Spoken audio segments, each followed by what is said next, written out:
महापालिका से लेकर मंत्रालय तक, अपराधों से लेकर राजनीति तक, हर समस्या की रिपोर्ट खास आपके लिए सीधा आपके मोबाइल फोन। आप देख रहे हैं नया सवेरा न्यूज। वापरली जाते, आयटीची शक्ती वापरली जाते, मात्र शक्ती या शब्दावरनं काही नाराजी आहे। नाही, त्यांनी हिंदुत्वाची शक्ती म्हटलंय। हिंदू धर्म की शक्ति। हिंदू धर्म की शक्ति मतलब क्या? ये हमारी 3.5 शक्तिपीठ जो है महाराष्ट्र में, वो हमारे देव देवताओं की शक्ति, हमारी नारी शक्ति, हमारी भारत माता की शक्ति, ये सब शक्ति को समाप्त करेंगे वो? इतनी बड़ी ताकत है उनके पास। ये इसका जवाब जो है हमारी नारी शक्ति, हमारी महिला शक्ति, हमारी सब माता बहनें निश्चित रूप से उनको आने वाले चुनाव में उनकी जगह दिखाएंगे। थाने के बारे में आपने कहा, इतना बड़ा नेशनल लीडर, थाने में 500 लोग नहीं थे, पूरा फ्लॉप शो हो गया। उसका वीडियो देखो आप क्या बोल रहे हैं? बहुत बड़ी सभा हो गई। पहली मुंब्रा में तो 4-5 लोग भी नहीं थे, सब गाड़ियां थी। एक नेता तो किसी को मार भी रहा था, गर्दी भीड़ नहीं हुई करके। अरे ये देखा कि नहीं आप लोगों ने?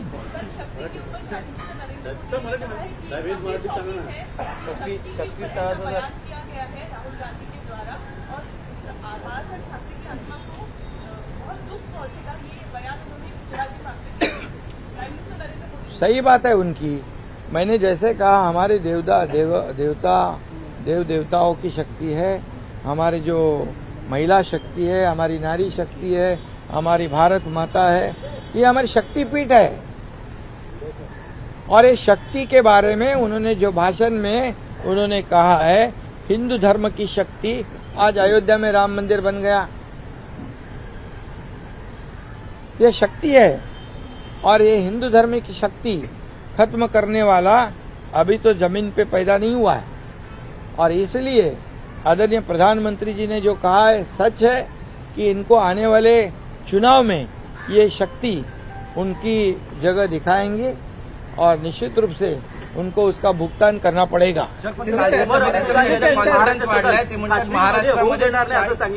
उमर अब्दुल्ला यांनी महाराष्ट्र सदन काश्मीरमध्ये होऊ देणार नाही असं सांगितलेलं आहे। ऑक्टोबरमध्ये विधानसभा निवडणूक होती, त्यावेळेला आम्ही कसं होतं ते पाहू असं त्यांनी म्हटलं।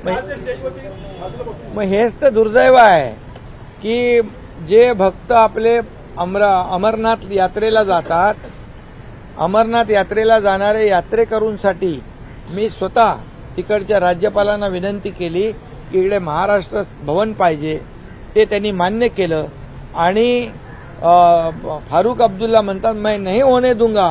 किती द्वेष है ये द्वेष, ये उबाटो को मान्य है ना? मान्य है।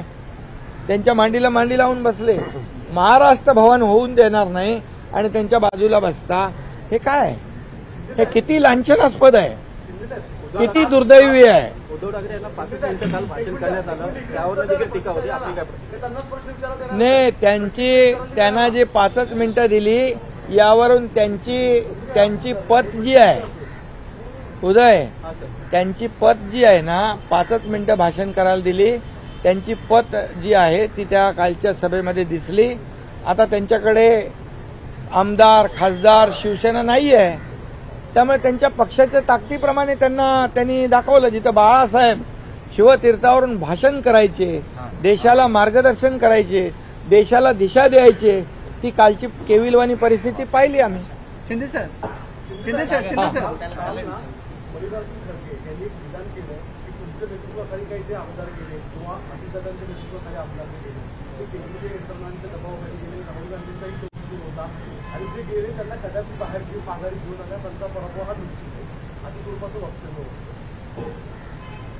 त्यांनी एकदा असंही वक्तव्य केलं होतं, त्यांना विचारलं होतं अभी देश में सत्ता आपकी आएगी, क्या होगा? तर ते म्हटले होते बकरी ईद में बचेंगे तो मुहर्रम में नाचेंगे। ते जर तपासून घ्या। खारगे त्यामुळे त्यांच्या स्वतःवरच विश्वास नाही, ते आमच्याबद्दल कशाला काय बोलण्याची गरज आहे? अरे आम्ही छाती ठोकपणे गेलो, आम्ही बोलत गेलो, लपून छपून नाही गेलो, बाळासाहेबांच्या विचारांची भूमिका घेऊन पुढे गेलो आम्ही। असे भूमिका बदलणारे आम्ही नाही, सत्तेसाठी खुर्चीसाठी. शिवसेनेला एकेकाळी अच्युत मानणारे खरगे, काँग्रेस आज त्यांचे गळाभेट करतात. हे पॉलिटिकल कॉम्प्रोमाइज आहे, तडजोड. हे आम्ही नाही करू शकत. शिंदे सर, आम्ही महाराष्ट्रामध्ये 40 पार करू, महाविकास आघाडी म्हणते. कुठून, मागून का कुठून? शून्य म्हणजे शेवटून आत्मविश्वास. अरे आत्मविश्वास गमावलेले ते पाहिले मी. त्यांचे चेहरे बघितले. राहुल गांधीचं भाषण चालू होतं तेव्हा त्यांचे चेहरे बघण्यासारखे होते. Shinde sir, Shinde sir.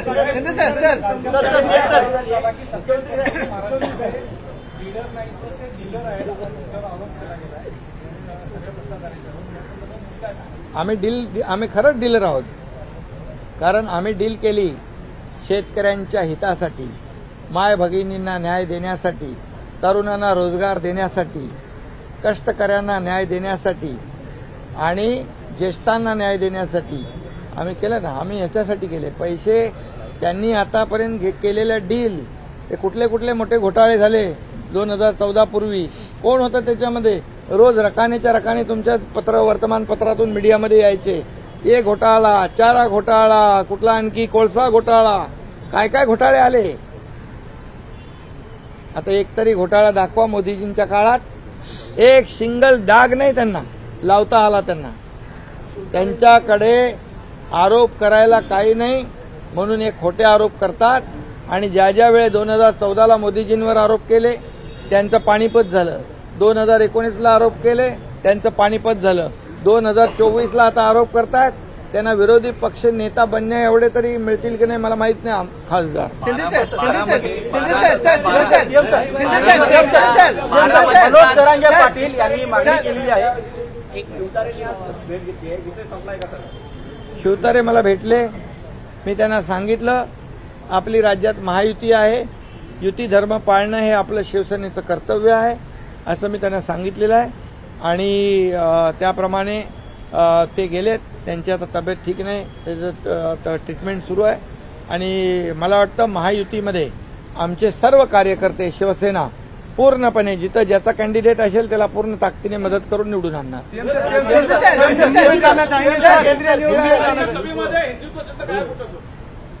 अरे हिंदू द्वेष्टे सगळे होते ना तिकडे. सगळे हिंदुत्वाचा द्वेष करणारे सगळे होते तर हिंदू तो शब्द कसा येणार? फक्त मी हिंदू आहे तेही बोलले नाहीत काल. गर्व से कहो हम हिंदू तर गेलं, परंतु हिंदू शब्द बोलायला देखील काल हिंमत झाली नाही. त्यामुळे हिंदुत्ववादी पक्ष म्हणण्याचा नैतिक अधिकार त्यांना राहिलेला नाही. राहुल गांधी ने कल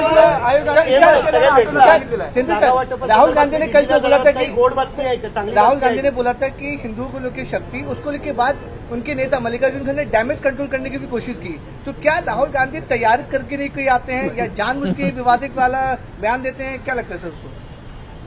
जो हौज से गई वो बुन से नहीं आती है. उन्होंने बोल दिया. उनका आपको पता है कि भाषण, उनका अभ्यास, वो क्या हमेशा विदेश में ज्यादा रहते हैं ना, इसलिए यहाँ का जो उनको स्टडी होना चाहिए, कौन से मुद्दे पर अपने विचार रखनी चाहिए, उसमें थोड़ी गफलत हो सकती है. लेकिन उन्होंने जो कहा है कितना भी डैमेज कंट्रोल करे नहीं हो सकता है. उन्होंने तमाम आदि शक्ति, स्त्री शक्ति, नारी शक्ति, हमारे देव देवताओं का अपमान किया है और ये अपमान का बदला हमारे देश की जनता जरूर लेगी. जागा वाटप कधी होणार आहे?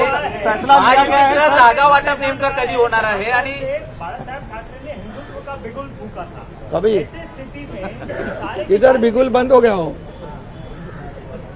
उद्धव ठाकरे सही मायनों में जिस प्रकार से बाळासाहेब ठाकरे ने हिंदुत्व का मुद्दा उठाया था, कहीं न कहीं उसको जो है वो उसी जमीन पर गाड़ रहे हैं जहाँ वहाँ. हाँ, वहीं से शिव तीर्थ पे शिवाजी पार्क से ही बाला साहब ने हिंदुत्व की गर्जना की थी. और शिवाजी पार्क पर अभी सभा लेने का नैतिक अधिकार उनको नहीं है, क्योंकि बाला साहब के विचार उन्होंने गाड़ दिए. बाला साहब के विचार को उन्होंने सत्ता और लालच में छोड़ दिए और जो बाला साहब के विरोधी विचार वाले, जो कांग्रेस, बाला साहब कहते थे अगर मेरी कांग्रेस होने लगी तो मैं मेरी दुकान बंद करूंगा, अभी उनके साथ ही ज्वाइंट वेंचर में दुकान चालू किया है इन्होंने।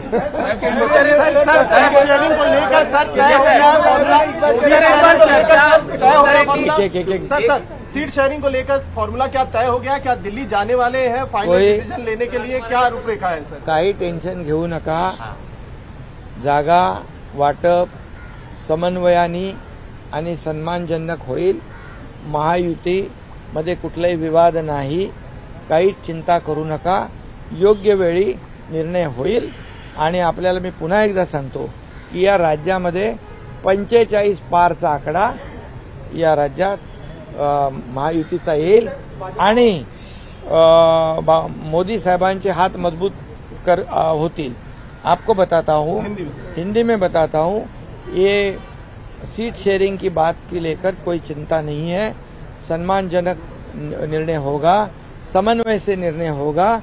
और मैं दावे के साथ कहता हूं कि ऐसे माहौल में जब विपक्ष तो पूरा सो गया है, विपक्ष तो पूरा कॉन्फिडेंस लूज किया है उन्होंने, उनके उसमें तालमेल नहीं है, आपण म्हणतो ना कोणाचाच पायपूस कोणामध्ये नहीं, तालमेल नहीं है, वो एक दूसरे के ऊपर क्या बोलते हैं उसको, विश्वास नहीं है, एक दूसरे के ऊपर संदेह है उनके दिल में, ये क्या करेगा वो क्या करेगा।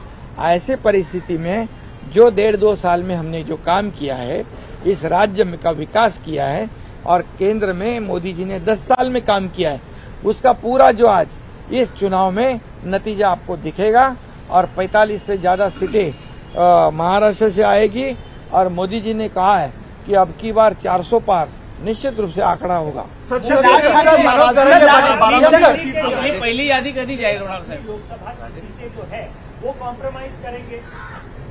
नहीं, मैंने अभी कहा ना कि समन्वय और सम्मानजन, क्योंकि महायुति है हमारी और हमारे में अच्छी तरह से अंडरस्टैंडिंग है और एक दूसरे को हम लोग साथ लेकर चलने वाले लोग हैं और हमारा टारगेट यही है कि मोदी जी को फिर से बड़ी ताकत से प्रधानमंत्री बनाएंगे और निश्चित रूप से 400 का पार पूरा आंकड़ा जो है पार होगा। राज ठाकरे क्या महायुति में शामिल हो रहे हैं? एमएनएस की मीटिंग हो रही है लगातार, क्या राज ठाकरे एमएनएस महायुति में शामिल हो रही है? एनडीए में राज ठाकरे जी अभी हमारे एक विचारधारा वाले हैं, एक ही विचार के लोग हैं हम लोग सभी लोग, और इसलिए निश्चित रूप से योग्य निर्णय होगा।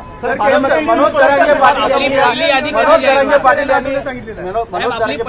मराठा आंदोलनावरती जे राजकीय गुन्हे दाखल झाले ते मागे घेण्याची मागणी केलेली आहे, त्या संदर्भातली कारवाई काय कुठपर्यंत आलेली आहे?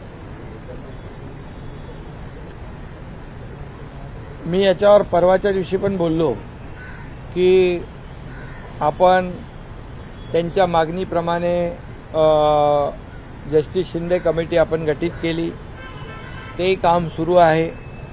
मराठा आरक्षण 10% आपण देण्याचा निर्णय घेतला होता जाहीरपणे आणि तो विशेष अधिवेशन घेऊन आपण 10% आरक्षण दिलं। ते आरक्षणाचा लाभ मराठा समाजातल्या तरुणांनी जास्तीत जास्त घेतला पाहिजे। आता पोलिसांची भरती सुरू आहे, त्याचा फायदा त्यांना होईल। कोर्टामध्ये काही लोक गेले होते परंतु कोर्टाने त्याला स्टे दिला नाही। सरकारने राज्य हायकोर्ट आणि सुप्रीम कोर्टमध्ये कॅवेट फाईल करून ठेवलेला आहे। त्यामुळे मराठा आरक्षण आम्ही म्हणत होतो की मराठा आरक्षण टिकणारं कायद्याच्या चौकटीत बसणारं आरक्षण आम्ही देणार आणि आम्ही शब्द पूर्ण केलेला आहे, शपथ पूर्ण केलेली आहे आणि कुणबी प्रमाणपत्र देण्याचं काम सुरू आहे। आणि त्याचबरोबर जे गुन्हे दाखल आहेत हे गुन्हे दाखल करण्याचे जसं जे आम्ही त्यांना नोटिफिकेशन जे आहे कुणबीचं सगळे सोयरेंचं, त्याला जी 8 लाख ज्या हरकती आलेल्या आहेत त्याच्या बाबतीमध्ये स्क्रुटिनी सुरू आहे, छाननी सुरू आहे। तसंच या बाबतीत देखील जे गुन्हे म्हणजे नॉन सिरियस आहेत, लोकशाहीमध्ये आंदोलन घेतलंय, सभा घेतल्यात, रॅली काढलेल्या आहेत, त्यामध्ये काही गुन्हे दाखल झालेत, काही रस्ता रोकोमध्ये गुन्हे दाखल झालेत। हे पहिल्या टप्प्यामध्ये त्याची स्क्रुटिनी सुरू आहे आणि सरकार पूर्ण सकारात्मक आहे। ते जे नॉन सिरियस गुन्हे आहेत ते सरकारने काढण्याचा निर्णय आचारसंहिता लागू व्हायच्या अगोदरच घेतलेला आहे. त्यामुळे त्याची स्क्रुटिनी चालू आहे, छाननी चालू आहे. आणि जे सिरियस गुन्हे आहेत ज्याच्यामुळे जीवित आणि वित्तहानी ज्याच्यामध्ये नाही, जीवित आणि वित्तहानी ज्याच्यामध्ये नाही, ते गुन्ह्याचं वर्गीकरण केलं जाईल. आणि जे सिरियस गुन्हे आहेत ज्याच्यामध्ये वित्तहानी आहे, जीवितहानी आहे, मालमत्तेचं नुकसान झालेलं आहे, ह्या दुसऱ्या क्रायटेरियामध्ये त्यांना बसवून आपण त्याच्यावर सकारात्मक मार्ग या काढणार आहोत. आणि जे छोटे गुन्हे आहेत, लोकशाहीमध्ये आंदोलन करण्याचा अधिकार आहे, ते आम्ही तात्काळ काढण्याचा निर्णय अगोदरच आचारसंहिता लागायच्या अगोदर घेतलाय. ती छाननी सुरू आहे आणि ते लवकर निर्णय होईल. शेवटचा प्रश्न आहे, पोलीस वयोमर्यादा ओलांडलेले जे तरुण आहेत त्यांच्याबाबत तारीखही वाढवून मिळणार आहे का? सर शक्ति वाले बयान पर राहुल गांधी ने कहा है राजाची आत्मा ईव्हीएम में है. तुम्हाला एक किती संयुक्त काय राजाची आत्मा, देश के राजा की आत्मा ईव्हीएम में है असं त्यांनी विधान केलं. राहुल गांधी ने कल सर शिवाजी पार्क में बोला. साहेब, राहुल गांधींनी ट्विट केलं. अरे जब ऐसे बात का ते जर असं बोलत असतील तर त्यांनी त्यांचा पराभव कबूल केलेला आहे. त्यांचा पराभव त्यांना कबूल केलाय त्यांनी. जेव्हा जब ईवीएम में जब उनका राज्य जीतता है ईवीएम के जरिए, तब ईवीएम बराबर है, और जब हारता है तो ईवीएम खराब है. ये कौन सा तरीका है? तुम इलेक्शन कमीशन को गाली देते हो, सुप्रीम कोर्ट को तुम सलाह देते हो, तुम सबको, जब तुम्हारे हित में फैसला होता है तो वो एजेंसी अच्छी है. तुम्हारे हित के, तुम्हारे विरोध में जनता ने जो फैसला दिया है तब वो एजेंसी गलत. ये क्या है सर? ये दोगली राजनीति है. ये जो दो मुंह का सांप होता है ना, होता है ना. सीएम सर शक्ति वाले बयान को लेकर एक मिनिट ते तपासून घेऊ आपण आणि निवडणूक आयोगाचा आदर आम्ही राखणार आहोत. शक्ति वाले बयान को लेकर राहुल गांधी ने ट्वीट किया है. उन्होंने कहा कि मोदी जी को मेरी बातें अच्छी नहीं लगती, किसी न किसी तरीके से उन्हें घुमाकर वो उसका गलत अर्थ निकालते हैं और बदलने की कोशिश करते हैं, क्योंकि उनको पता है कि मैंने गहरी सच्चाई बोली है. जिस शक्ति का उल्लेख उन्होंने किया है, जिस शक्ति से हम लड़ रहे हैं, उस शक्ति का मुखौटा मोदी जी हैं. देखो, ये आप आज बोलने से क्या फायदा है? मैंने पहले कहा है, जो हाउस से गई वो बुन से नहीं आती है. समझ गए कि नहीं?